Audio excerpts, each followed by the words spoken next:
Assalamualaikum warahmatullahi wabarakatuh. Halo semuanya, perkenalkan namaku Muhammad Arya Pramuja dengan NIM 3 digit terakhir 019, mahasiswa Program Studi Teknologi Rekayasa Otomasi Angkatan 2025.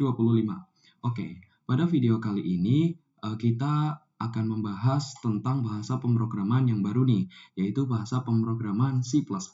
Oke, di video sebelumnya kan kita telah belajar bagaimana dari mulai pengenalan bahasa Python secara fundamental, kemudian tipe data, kemudian implementasi, sampai project yang terakhir yang telah aku buat pada video sebelumnya, yaitu project tentang translator. Pada video kali ini, kita sudah mulai memasuki video pembelajaran tentang bagaimana pemrograman menggunakan bahasa C++. Oke, di sini saya akan menjelaskan secara singkat apa sih bahasa C++ itu. Bahasa C++ itu merupakan salah satu anggota dari bahasa C itu sendiri, mulai dari C#, kemudian C++, dan yang lain-lain. Nah, untuk penggunaannya sendiri, kenapa sih kita mulai belajar pada penggunaan C++? Mungkin teman-teman sudah tidak asing nih dengan microcontroller seperti Arduino Uno, ESP32, dan ESP8266. Nah, di mana untuk mengoperasikan microcontroller ataupun otak dari suatu robot ataupun sistem, kita perlu menuliskan sebuah program ataupun kode baris yang nantinya kita bisa menuliskan sintaksnya pada Arduino IDE, di mana ini adalah sebuah software yang nantinya berfungsi untuk menuliskan sintaks berupa yang mirip bahasa C maupun C++. Di sini teman-teman bisa mengetikkan Tinkercad pada Chrome Google teman-teman sekalian dan melakukan proses sign in terlebih dahulu. Nah, sebelum itu saya ingin memperkenalkan kepada teman-teman sekalian apa sih Tinkercad itu. Jadi Tinkercad itu adalah suatu platform yang diperkenalkan oleh Autotext di mana Tinkercad ini berfungsi sebagai alat simulasi dalam rangkaian sederhana dan juga sebagai untuk membuat rangkaian dengan komponen-komponen yang nyata, seperti penggunaan resistor, Arduino, sensor seperti ultrasonik, dan lain-lain. Nah, selain itu, Tinkercad ini juga nantinya bisa digunakan untuk proses pengkodean, di mana pada Tinkercad ini menggunakan bahasa C dan juga C++. Di sini teman-teman bisa sign up terlebih dahulu dan create a personal akun, kemudian pilih dengan sign in with Google.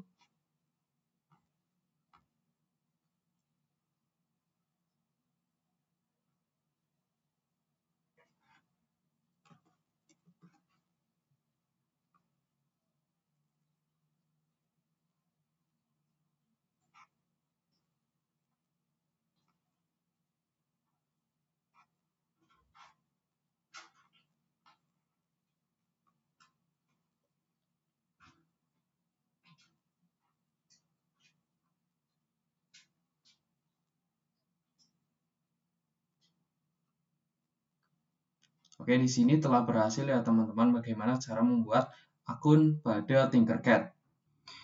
Di sini saya telah membuat sebuah rangkaian tentang push button with LED, di mana program ini ataupun rangkaian sederhana ini berfungsi sebagai nantinya jika kita mengklik ataupun menekan tombol push button, nantinya lampu LED akan menyala. Di sini saya akan menjelaskan komponen-komponen yang aku pakai pada rangkaian ini, di mana di sini terdapat Arduino Uno, kemudian di sini terdapat LED, kemudian resistor, dan juga komponen push button dan beberapa kabel jumper. Nah, di sini juga saya menggunakan whiteboard. Kemudian di sini saya akan menjelaskan tentang input. Di sini terdapat input sebesar 5 volt yang disambungkan melalui kutub positif. Kemudian ground ini akan disambungkan ke kutub negatif. Oke, di sini juga aku akan menjelaskan tentang untuk pinnya sendiri. Di sini aku sambungkan ke min 6, di mana min 6 ini akan disambungkan menuju ke output yang dimana min 6 ini menuju ke resistor yang pertama. Nah, pada part ini akan disalurkan menuju ke input, di mana di sini untuk sambungannya sendiri menuju ke resistor yang kedua sebagai pembatas arus untuk menuju LED ini.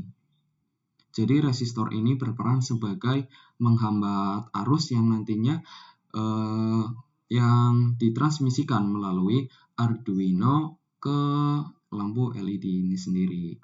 Kemudian di sini juga terdapat tombol push button juga. Kemudian di sini melalui kabel jumper ini juga aku melakukan sambungan agar rangkaian itu tertutup. Kemudian di sini saya akan menjelaskan tentang baris kode yang sudah aku buat.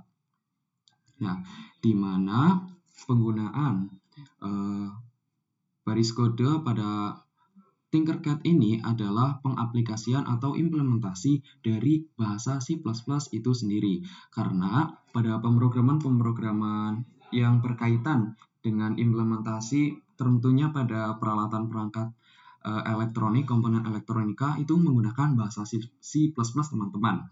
Jadi bahasa Python itu penggunaannya itu sangat minim, bahkan jarang. Karena di sini saya akan menjelaskan baris kodenya, di mana pada fungsi yang pertama yaitu fungsi setup yang terdapat pin mode 4 yang berupa output, di mana pin 4 ini berupa output ya yang ditransmisikan melalui LED, di mana resistor ini sebagai pembatas.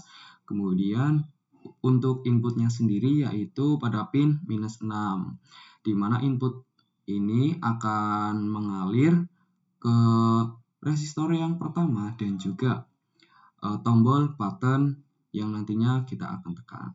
Kemudian yang kedua di sini aku akan menjelaskan fungsi yang kedua yaitu fungsi loop, di mana di sini ada pengkondisian juga, di mana jika kita program membaca tentang jika kita mengklik tombol push button ini maka akan bernilai 1, di mana program ataupun hasil dari komponen ketika kita klikkan tombol button maka lampu LED ini akan menyala karena arus akan tertransmisikan kepada LED, maka lampu itu akan menyala. Nah, jika tidak maka ataupun untuk digital rate-nya bernilai 0, kalau ini kan yang pertama yang sama dengan 1, jadi otomatis nilainya itu high. Nah, jika yang kedua ini, jika nilainya low ataupun rendah, maka lampu ini tidak akan menyala ataupun dalam kondisi mati. Untuk pengaplikasiannya, di sini saya akan langsung saja kita klik push button-nya. Kita start simulation dulu, coba kita klik. Nah, bisa dilihat ya teman-teman, lampu ini menyala dengan sempurna.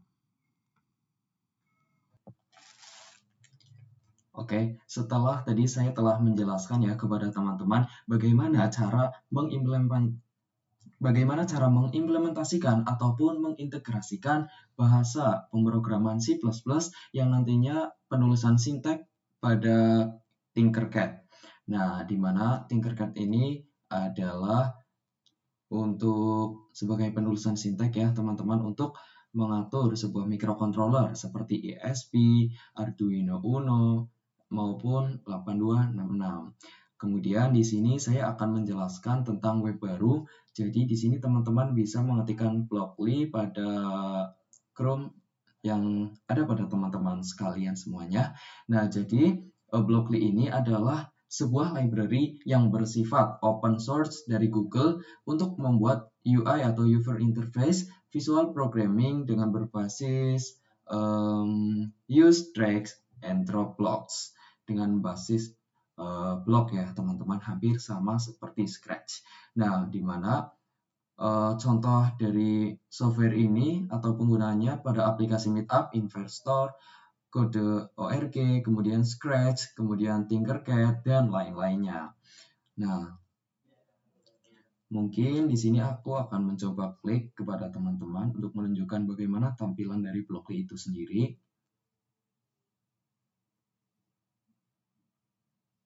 Nah, di sini adalah tampilan awal dari Blockly itu sendiri ya teman-teman.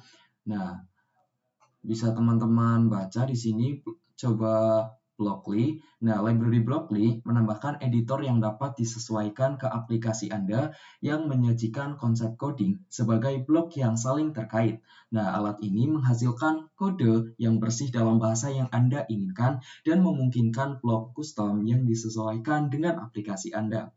Nah, jadi simpelnya Blockly ini adalah sebuah web ataupun sebuah situs ya, di mana Blockly ini berfungsi untuk menuliskan sebuah sinteks, akan tetapi untuk penyajiannya dalam bentuk blok-blok sederhana. Seperti yang sudah kita pelajari sebelumnya, yaitu bahasa pemrograman Python, di mana kita membuat sebuah blok-blok itu pada Scratch ya teman-teman. Jadi untuk bahasa C++ ini sendiri, kita menggunakan web yang bernama Blockly itu. Nah, di sini saya akan menjelaskan secara singkat. Di sini terdapat blok-blok dengan macam-macam warna ya. Bisa teman-teman lihat ada warna biru, merah, hijau, kuning. Dan di sini pada sebelah kiri terdapat sebuah instruksi, bukan instruksi tapi sebuah keterangan ya teman-teman. Di mana untuk warna abu-abu ini menandakan logik, kemudian yang hijau itu loops, yang merah itu math, yang kuning itu text, list, variable, dan juga functions. Di sini saya akan menjelaskan di mana count ini ataupun variable count akan diset menjadi 1. Nah, kemudian di sini menggunakan fungsi perulangan atau loop repeat while jika variable count ini nantinya akan disimpan jika nilainya kurang dari sama dengan 3. Nah, jadi program ini akan berjalan dan mengalami perulangan sampai nilainya itu hanya sampai 3 saja, teman-teman. Kemudian program akan mencetak hello world. Nah, kemudian di sini terdapat menu iterasi di mana variable count akan diset ataupun diubah menjadi variable count ini menjadikan bertambah menjadi 1. Jadi setiap kita mengklikkan sebanyak 1 kali nanti akan bertambah 1 sampai variabel dari count ini mencapainya nilai itu maksimal 3. Oke. Di sini saya juga akan menjelaskan tentang menu-menu. Di sini terdapat JavaScript, Python, PHP, Lua, dan juga Dart. Kemudian nantinya saya akan membandingkan bagaimana penulisan sintaks dari masing-masing bahasa pemrograman. Di sini saya akan menjelaskan tentang penulisan sintaks pada JavaScript. Nah, untuk membuat variabel pada JavaScript ini sendiri biasanya menggunakan var dan const, tapi pada kali ini kita menggunakan var, di mana di sini terdapat variable count, di mana count ini akan bernilai 1, dan ketika nilai dari variabel itu kurang dari sama dengan 3, maka program akan menampilkan window alert, di mana ini adalah sebuah peringatan ataupun notifikasi yang nantinya akan muncul pada layar window teman-teman sekalian. Dan munculnya itu outputnya berupa hello world. Nah, kemudian untuk variabelnya sendiri, jika kita telah mengetikkan oke, maka variable count ini akan bertambah menjadi 1. Bisa kita bandingkan pada Python jika di sini ya teman-teman, bedanya tuh kalau di sini kan pakai blok ya teman-teman, di sini sintaksnya dalam bentuk berupa baris kode seperti biasanya kata. Di sini hampir sama untuk program utamanya while count juga menggunakan variable count noun, kemudian ketika count itu kurang dari sama dengan 3, maka akan mencetak print hello world. Kemudian di sini terdapat PHP. Untuk penulisan sinteksnya sendiri ini berbeda ya. Untuk PHP di sini untuk mendeklarasikan suatu fungsi kita perlu menuliskan sinteks berupa simbol dolar. Nah, count sama dengan 1, while simbol dolar count ini sama ya teman-teman. Coba kita cek pada Lua. Untuk Lua sendiri, perbedaannya pada penulisan do. Coba kita cek pada Dart. Nah, kalau Dart ini kurang lebih sama ya teman-teman dengan Python dan juga JavaScript. Oke, mungkin langsung saja kita run ya teman-teman untuk menguji cobakan program yang telah ada pada Blocks itu sendiri. Nah, bisa teman-teman lihat ini outputnya berupa tampilan Windows Alert ataupun notifikasi berupa tulisan Hello World. Nah, di sini ketika kita mengklikkan OK, maka program akan mengalami perulangan sampai nilai itu sama dengan 3. Dimana tadi kan nih pada program kan kurang dari sama dengan 3. Maka program itu akan terus mengalami pengulangan sampai nilainya lebih dari 3. Kita klik. Nah, jadi ini masih yang kedua, ini yang ketiga. Nah, yang keempat baru program akan otomatis berhenti. Mungkin itu implementasi ataupun pengenalan pertama ya teman-teman mengenai suatu website Blockly untuk penulisan sinteks dalam bentuk blok-blok sederhana maupun di sini terdapat pilihan beberapa bahasa pemrograman JavaScript, Python, PHP, Lua, dan juga Dart. Nah, mungkin langsung saja kita masuk ke materinya.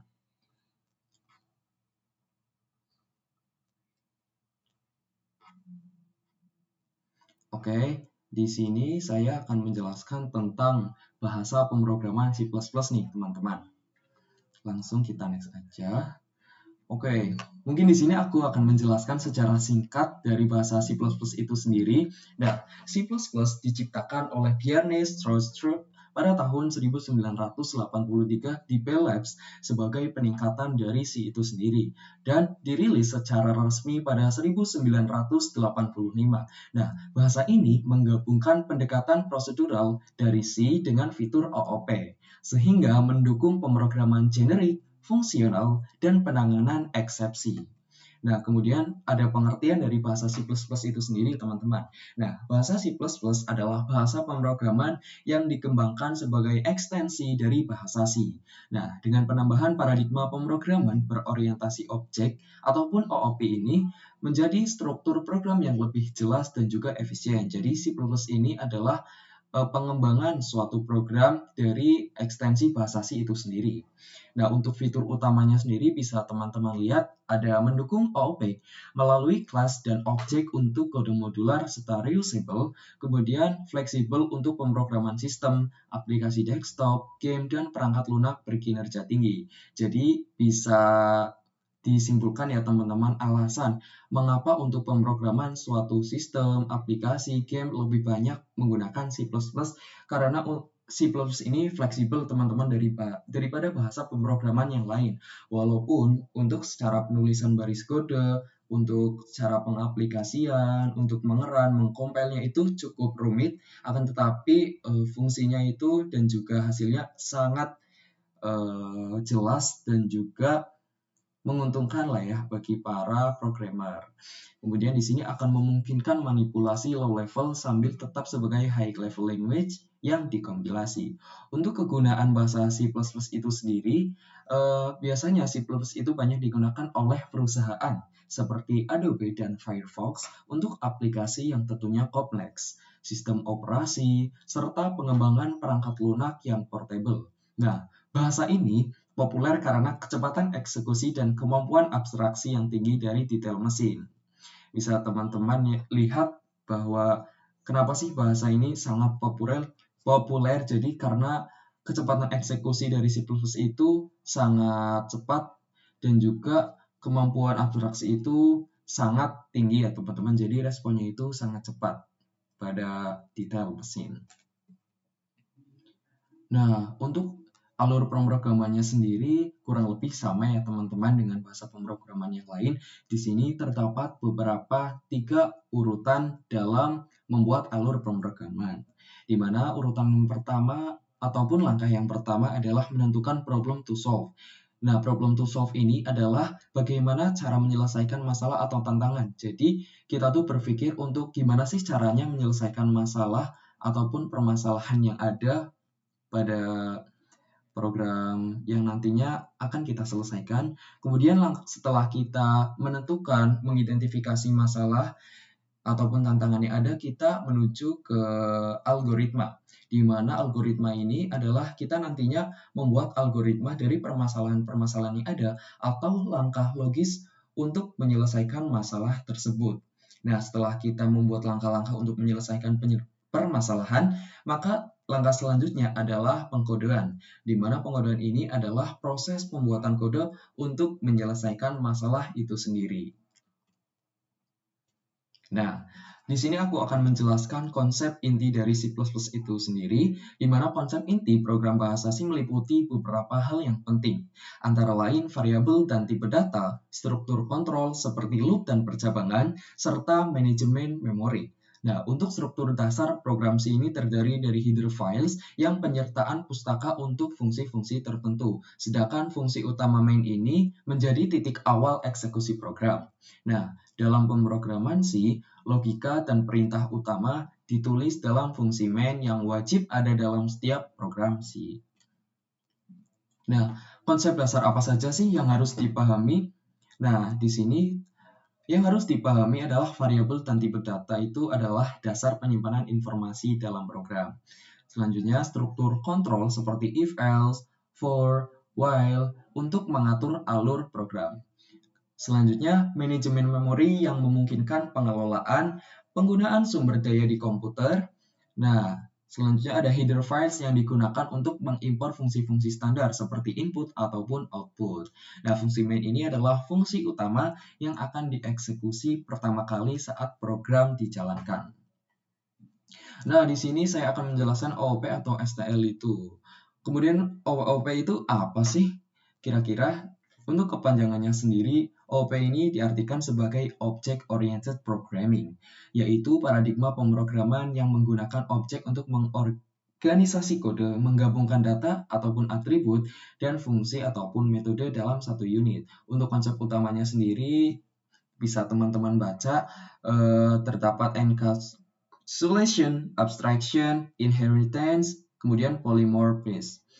Dan di sini terdapat STL, di mana ini adalah materi lanjutan juga ya teman-teman dari bahasa C++, di mana STL ini adalah Standard Template Library, yaitu bagian dari pustaka standar C++ yang menyediakan kumpulan template, kelas, dan fungsi untuk memudahkan manipulasi data. Konsep dasar STL ini terdiri dari 3 komponen utama, yaitu containers yang berisi struktur data, yang kedua ada algoritma yang berfungsi untuk kumpulan fungsi, yang dimana terdapat container seperti sorting, searching, dan juga transformasi. Dan yang terakhir ada iterators, di mana iterators ini adalah objek yang digunakan untuk mengakses elemen secara berurutan.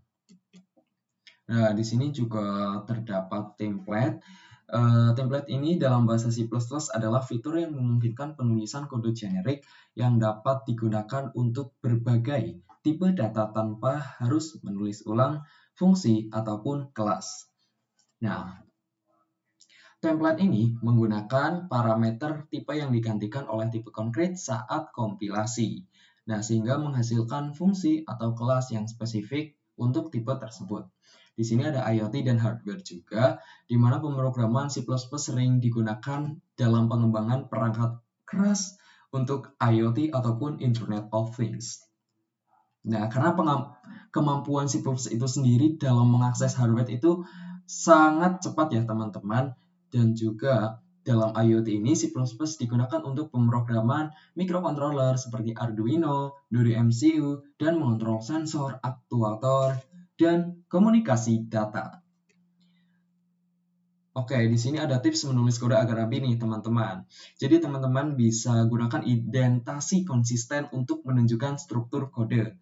Kemudian, teman-teman bisa beri nama variabel, fungsi, dan kelas yang deskriptif dan sesuai dengan fungsinya. Kemudian, gunakan komentar singkat dan relevan untuk menjelaskan bagian kode yang kompleks atau tidak langsung jelas. Nah, kemudian hindari komentar yang berlebihan.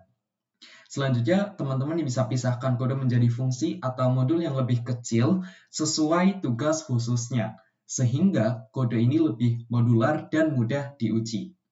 Dan terakhir ada gunakan spasi dan garis kosong ya teman-teman dengan bijak untuk memisahkan blok kode yang berbeda agar tampilan tidak terlalu padat. Nah, mungkin ini materi singkat yang dapat aku jelaskan. Saya akan menjelaskan bagaimana tentang cara menginstal IDE Visual Studio Code. Nah, di sini teman-teman bisa mengetikkan Visual Studio Code, visualstudiocode.com pada web teman-teman sekalian. Nah, kemudian karena ini kan kita akan belajar bahasa C++ ya, jadi kita perlu menginstal IDE Visual Studio Code beserta compilernya, di mana compilernya ini terdiri dari C ataupun C++ dan juga kita harus menginstal kode runner. Nah, namun beberapa materi ke depan kita akan menggunakan VS Code ini sebagai kode yang akan melakukan proses C++. Langsung saja kita download.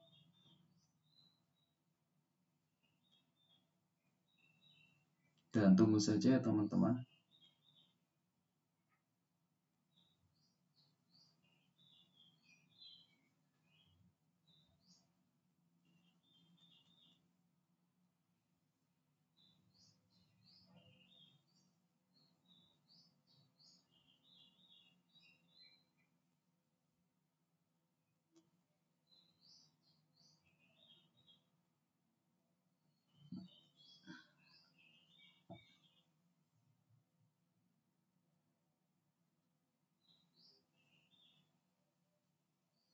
Oke, di sini telah berhasil terinstall.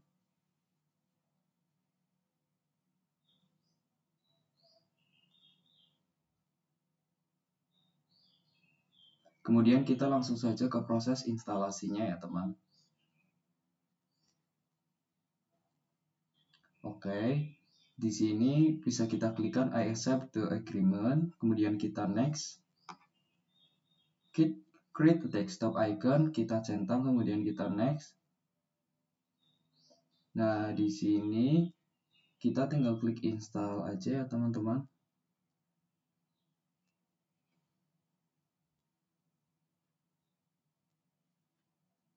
Kita tunggu sampai proses instalasi berhasil sampai selesai.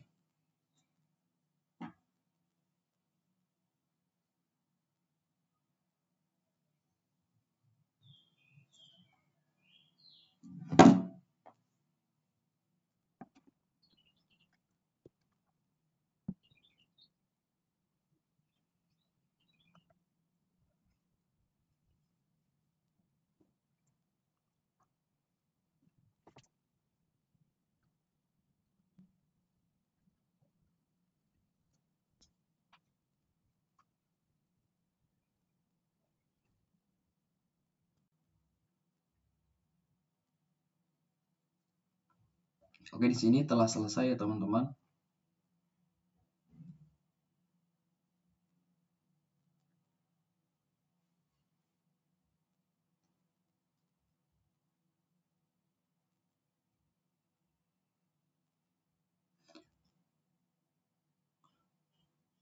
Oh, jadi di sini saya telah menginstal IDE ini. Sebelumnya saya sudah install ya teman-teman, tapi karena saya baik hati ingin memberikan suatu tutorial dengan jelas agar teman-teman pun tahulah alurnya itu seperti apa. Jadi FYI ini adalah program TUBES ya, tugas besar algoritma dan pemrograman teori.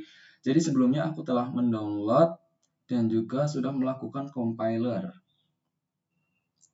di bahasa C. Di sini mungkin jika teman-teman baru pertama kali menginstal IDE VS Code, teman-teman bisa menginstal compiler C++ karena kita akan mempelajari bahasa C++ ya. Tentunya kita harus mendownload terlebih dahulu. Nah, teman-teman di sini bisa mengetikkan C++. Nah, ini C atau C++ compiler ataupun ini guys,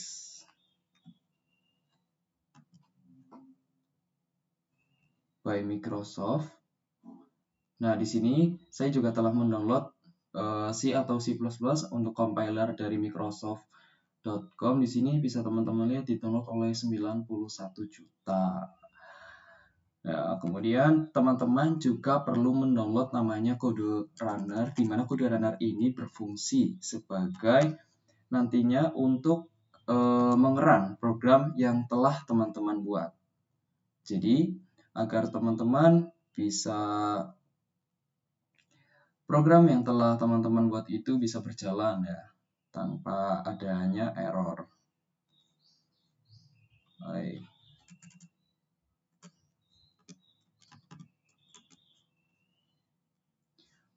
Oke, di sini karena saya telah mendownload Code Runner, nah jadi di sini teman-teman kalau belum bisa langsung saja klikkan Code Runner pada ekstensi, kemudian bisa teman-teman klik download ataupun install. Oke, selanjutnya di sini saya akan memberikan suatu tutorial tentang apakah kita sudah pernah menginstal basis C++ ataupun belum menggunakan suatu dokumentasi dari VS Code itu sendiri. Oke, jadi pada Chrome kita bisa ketikkan C atau C++, C or C++ for Visual Studio Code.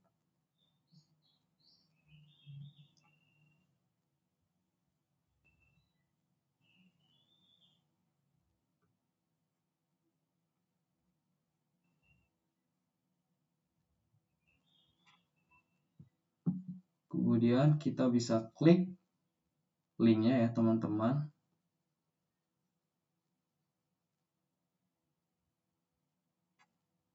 Oke, di sini bisa teman-teman lihat di sini ada rangkaian tutorial ataupun langkah-langkah untuk mendownload C ataupun C++ untuk Visual Studio Code. Di mana C atau C++ ini adalah kode dari Microsoft.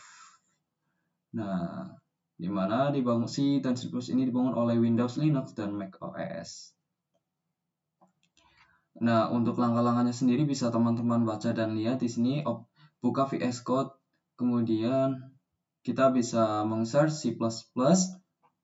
Nah, tadi kan saya sudah memberikan tutorial ya kepada teman-teman bagaimana caranya. Kita tinggal masuk VS Code, kemudian kita klik logo yang ini seperti kotak ini, ekstensi, kemudian kita klikkan C ataupun C++ dan juga Code Runner. Oke. Nah, jadi setelah itu teman-teman bisa meng-set environment ataupun ruang kerja. Karena pada C++ ini adalah kita perlu mendownload suatu environment ataupun ruang kerja yang nantinya sebagai ruang untuk mengeksekusi programnya. Di sini teman-teman bisa mengkomen ataupun mengecek apakah teman-teman pernah mendownload bahasa C ataupun C++ itu sendiri. Di sini kita salin aja, terus kita cek ke command prompt. Kita bisa ketikkan cmd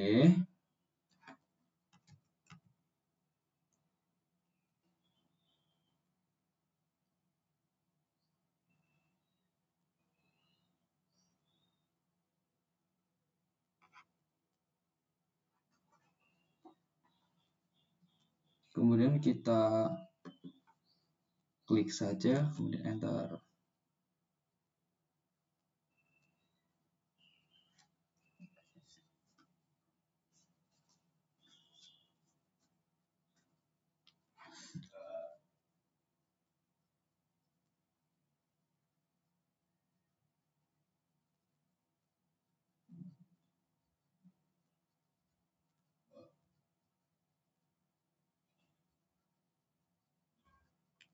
Nah, di sini bisa teman-teman lihat bahwa keterangannya ya, this is free software, see the source for copying condition. There is no warrant, not even for suitability or fitness for a particular purpose. Di sini berarti sistem yang sudah ataupun laptop ya yang saya gunakan ini sudah terdownload ataupun terinstall MinGW itu sendiri. Nah, karena apa? Karena yang sudah saya sampaikan tadi pada awal waktu saya menjelaskan, di mana saya telah menginstal IDE VS Code, kemudian compilernya, karena untuk mengerjakan tugas besar Alpro teorinya Bu Lisa nih teman-teman. Nah, jika teman-teman belum mendownload nih, gimana sih caranya teman-teman bisa menginstal compilernya melalui ini guys.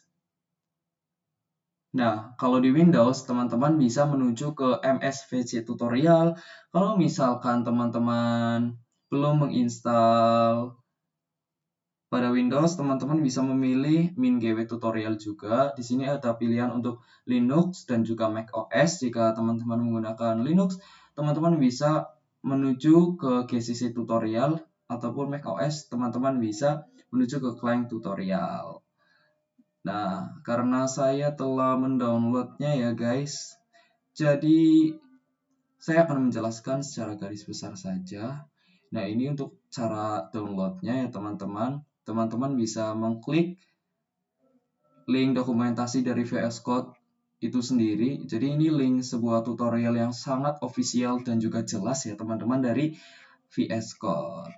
Di sini teman-teman kalau belum bisa mengklikkan direct link to the installer. Nah, kalau belum, jika sudah, maka teman-teman bisa menunggu saja. Nah, bisa teman-teman lihat di sini ada file exe-nya ya teman-teman. Di sini ada logo 1 di mana ini adalah salinan dari MSYS2 aku. Jadi sebelumnya kan saya udah ada nih MSYS2. Maka di sini aku akan membatalkan saja ya. Karena saya telah mendownload nih teman-teman. Nah, jika teman-teman belum ya, file exe-nya teman-teman download dulu, terus teman-teman bisa menginstal aplikasi bernama MSYS2. Dan teman-teman bisa nunggu sampai proses instalasi selesai ya teman-teman. Nah, setelah teman-teman mendownload file exe-nya, teman-teman bisa mengklikkan instalasi setup MSYS2. Kemudian teman-teman bisa mengikuti langkah-langkah di sini ya. Mengetikkan terminal pada MinGW 64 menggunakan komen ini, pacman, kemudian salin, kemudian tempel. Kemudian teman-teman bisa mengklikkan enter untuk menunggu toolchain sebanyak ini 19 ya teman-teman, nanti jadi tampilannya seperti ini. Jadi teman-teman bisa langsung enter saja. Kemudian kita di langkah ketujuh ini teman-teman perlu menambahkan bin folder ke pad. Dimana untuk langkah-langkahnya sendiri pada Windows teman-teman bisa mengetikkan settings ataupun pengaturan pada Windows-nya. Kemudian teman-teman bisa meng-search untuk mengedit environment variable untuk akun teman-teman semuanya. Kemudian setelah pada menu user variable, teman-teman bisa pilih path variable, kemudian pilih edit. Nah, selanjutnya adalah pilih file yang baru dan tambahkan MinGW64 ini ke dalam folder ke instalasi yang telah ada pada list. Kemudian gunakan settingan secara default ini. Kemudian pada path-nya bisa teman-teman klik ataupun bisa teman-teman lihat pada si MSYS64 UCRT64 pin. Kemudian teman-teman bisa klik Oke, dan untuk environment variable telah terupdate ke path. Nah, untuk mengecek instalasi MinGW bagaimana sih?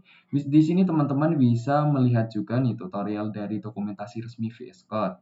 Untuk mengeceknya, teman-teman bisa menggunakan command prompt yang tadi sudah saya lakukan, GCC version. Kemudian Di sini terlihat dan kemudian teman-teman bisa mengecek kembali menggunakan ini. Jadi bisa teman-teman lihat prosesnya telah selesai ya. Kemudian kita bisa mengecek aplikasi MinGW yang telah kita download menggunakan command ini ya, pacman as needed base default MinGW w64 ke dalam command prompt.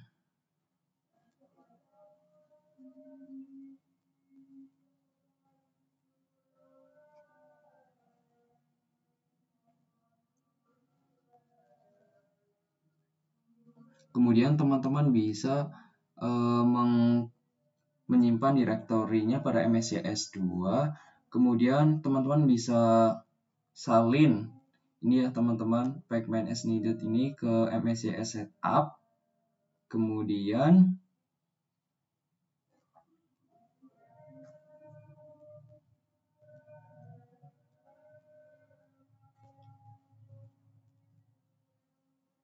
cmd.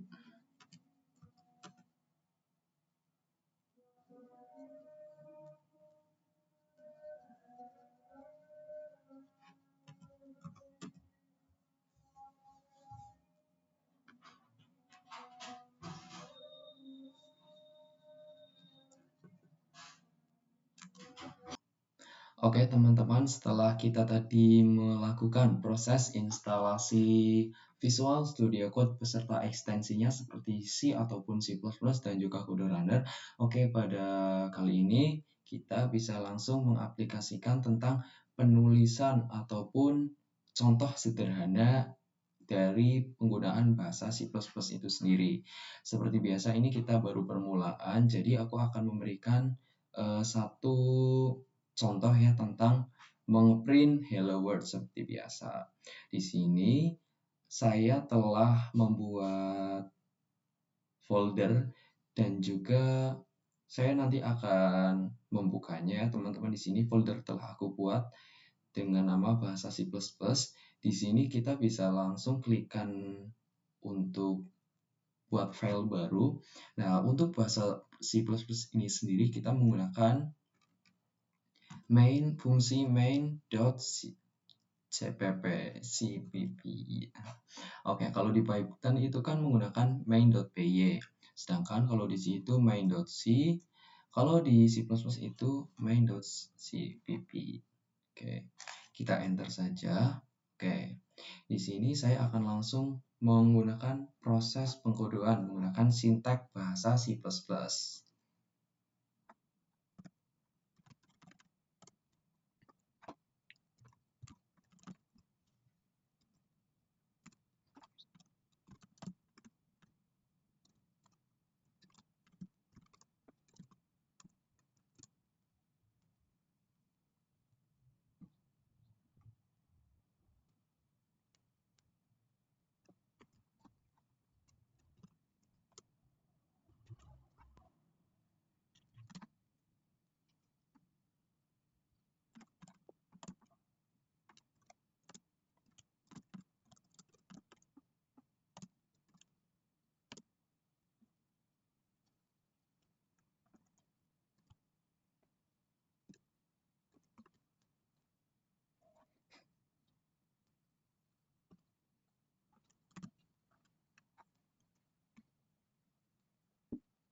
Oke, di sini saya telah membuat program sederhana tentang mencetak hello world saja ya teman-teman. Di sini saya akan menjelaskan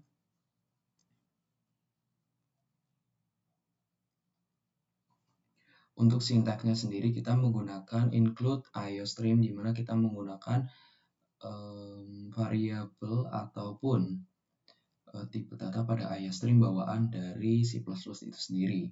Kemudian kita menggunakan namespace standar dengan namespace yang standar ya. Kemudian ini ada integer main di mana fungsi main ini adalah fungsi yang akan dieksekusi berupa program ini akan mencetak hello world. Nah, bisa dilihat teman-teman perbedaan yang sangat signifikan ya dari bahasa C dan juga C++, dan juga Python. Jika Python kan kita hanya menggunakan satu baris kode saja ya, misal print hello world. Nah, kalau di C++ ini memang agak rumit ya teman-teman. Di sini kita perlu mengetikkan berapa nih? 5 baris, sedangkan kalau Python itu satu. Mungkin kita langsung coba saja kita run ya.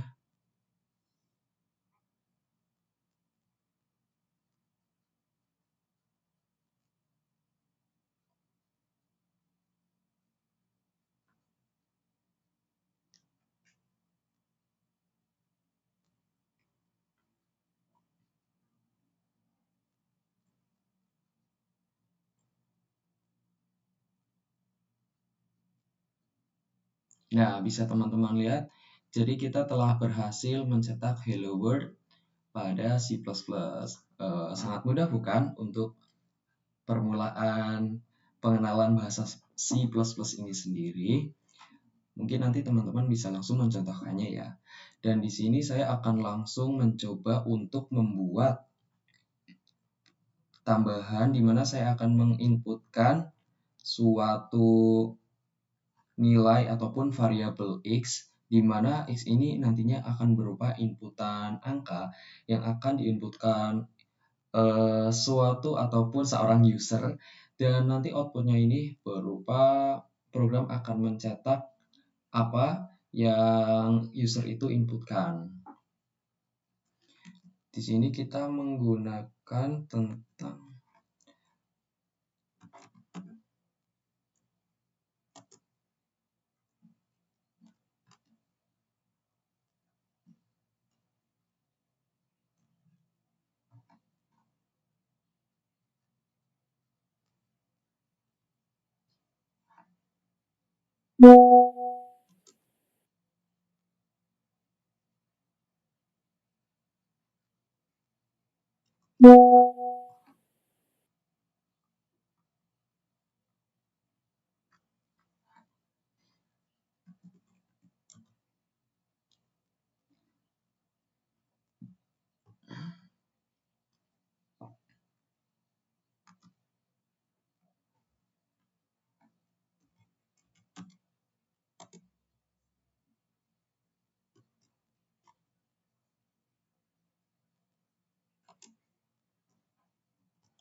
Oke, di sini telah selesai ya teman-teman.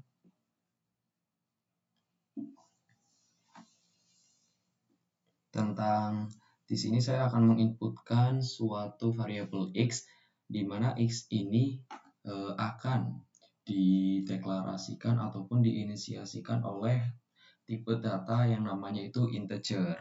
Kemudian di sini ada cout. Cout ini mungkin kalau misalkan di Python itu sama aja dengan print. Nah, Kalau si out ini bisa teman-teman lihat perbedaannya dengan sein. Itu kalau misalkan out itu tanda panahnya itu mengarah keluar ataupun kurang dari, kalau sein itu lebih dari.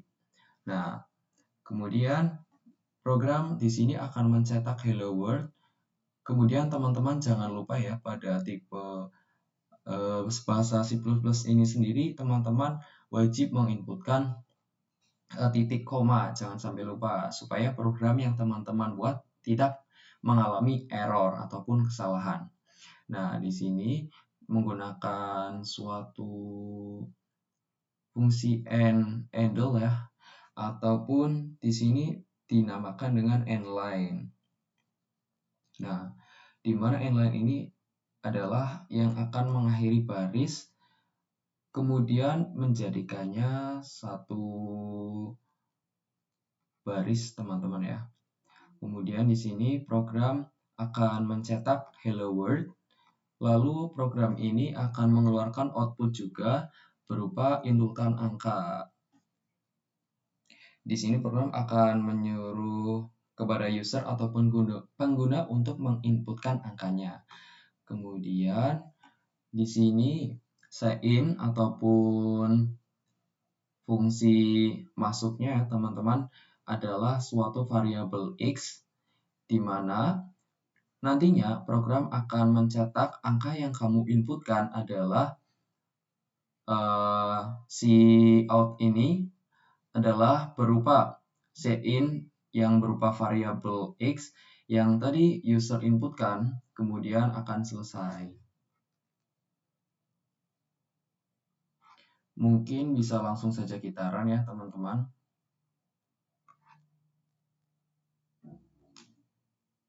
Oh, di sini terdapat error. Di sini tidak perlu menggunakan titik koma ya, karena ini bukan akhir dari sebuah program. Nah, langsung saja kita run ulang.